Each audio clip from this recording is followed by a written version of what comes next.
परमेश्वराची स्तुती असो. आज आहे 29 डिसेंबर सोमवार आणि आजचा विषय आहे तुमच्या मनाचे नूतनीकरण करा.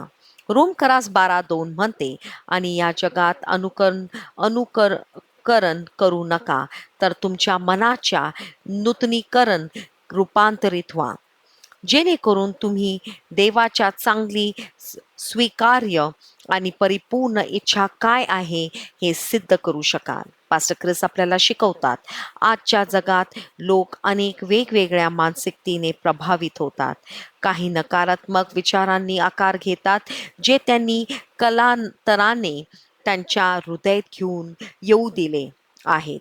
विचार करण्याचा या चुकीचा पद्धती त्यांच्या निवडीवर आणि त्यांच्या जीवनशैलीवर परिणाम करू शकतात.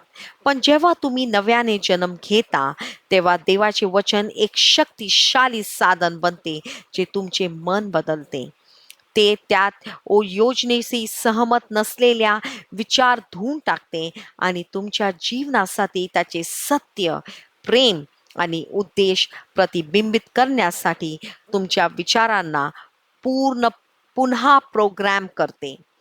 तुमच्या जीवनात जे काही बदल आवश्यक आहे, तुमच्या दृष्टिकोनात, आरोग्यात, नातेसंबंध किंवा तुमच्या आत्मविश्वास, देवाच्या वचनात परिवर्तन आणण्याची शक्ती आहे.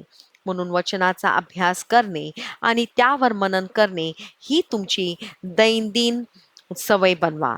तुम्ही असे करत असताना तुमचे मन सतत नवीन होत जाईल आणि तुमचे जीवन देवाच्या परिपूर्ण इच्छे पुरावा म्हणून चमकेल. प्रार्थना. देवाचे देवाच्या वचनाने माझे मन नवीन आणि शुद्ध झाले आहे. मी चुकीचे विचार नाकारतो आणि माझ्या जीवनासाठी देवाच्या योजनेशी सुसंगत असलेल्या विचाराचा स्वीकारतो. हालेलुया. धन्यवाद.